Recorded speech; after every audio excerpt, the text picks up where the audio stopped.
Small was very small. He lived in a small house underneath a daisy at the bottom of Mr. Robinson's garden. It was a very nice house, although very tiny, and it suited Mr. Small very well indeed. He liked living there. Now, this story is all about the time Mr. Small decided to get a job. The trouble was, what sort of a job could Mr. Small do? After all, there aren't that many small jobs. Mr. Small had thought about it for a long time, but hadn't had any ideas, not one. He was thinking about it now, while he was having lunch. He was having half a pea, 1 crumb, and a drop of lemonade. Mr. Small thought and thought while he was eating his big lunch, but it was no use. Thinking just made him thirsty. So he had another drop of lemonade. I know, he thought to himself. After lunch, I'll go and see Mr. Robinson and ask his advice. So after lunch, he left his house and walked to Mr. Robinson's house at the top of the garden. It was quite a long walk for somebody as small as Mr. Small, and halfway there he stopped for a rest. He sat on a pebble, feeling quite out of breath. A worm crawled by and stopped. "Good afternoon, Mr. Small," said the worm. "Good afternoon, Walter," said Mr. Small to the worm, whom he knew quite well. "Out for a walk, are you?" asked Walter. "Going to see Mr. Robinson," replied Mr. Small. "Oh," said Walter the worm, and crawled off. Walter was a worm of very few words. After he'd rested for a while, Mr. Small set off again and walked all of the rest of the way to Mr. Robinson's house without stopping once. When he got there, he climbed up the steps to Mr. Robinson's back door. He knocked at the door. Nobody heard him. The trouble was, you see, that if you're as small as Mr. Small, you don't have a very loud knock. Mr. Small looked up. There, high above his head, was the doorbell. "How can I ring the bell when I can't reach it?" thought Mr. Small to himself. Just then, Mr. Small heard footsteps. It was the postman. The postman came to the door, posted his letters, and was just about to leave when he heard a voice. "Hello," said the voice. The postman looked down. "Hello," he said to Mr. Small. "Who are you?" "I'm Mr. Small," said Mr. Small. "Will you ring the bell for me?"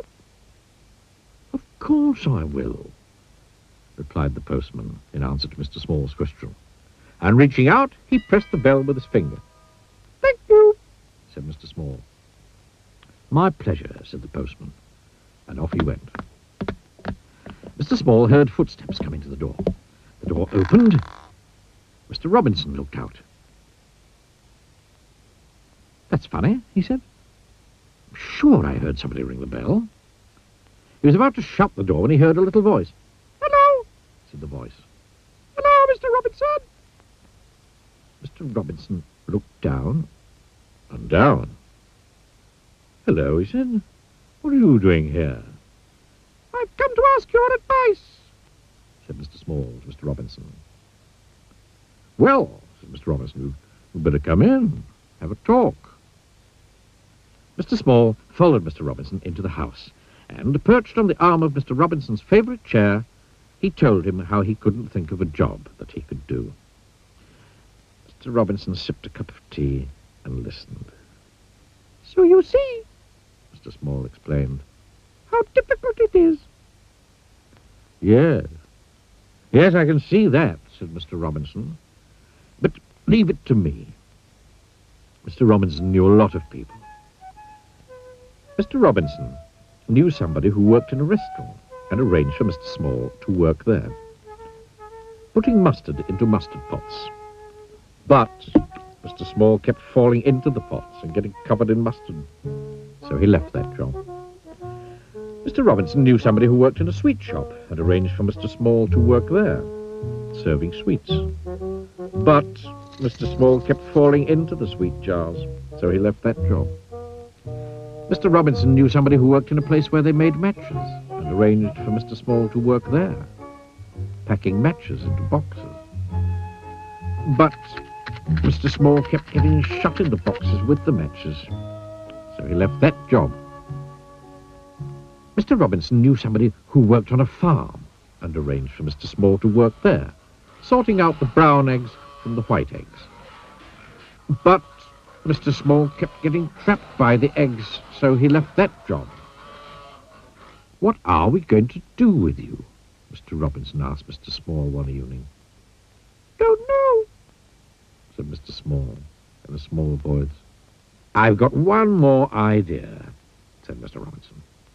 "I know somebody who writes stories for children. Perhaps you could work for him." So the following day, Mr. Robinson took Mr. Small to meet the man who wrote children's stories. "Can I work for you?" Mr. Small asked the man. "Yes, you can," replied the man. "Pass me that pencil and tell me all about the jobs you've been doing. And then I'll write a story about it. I'll call it Mr. Small," he added. "But children won't want to hear a story all about me," exclaimed Mr. Small. "Yes, they will," replied the man. "They'll like it very much. And you did, didn't you?"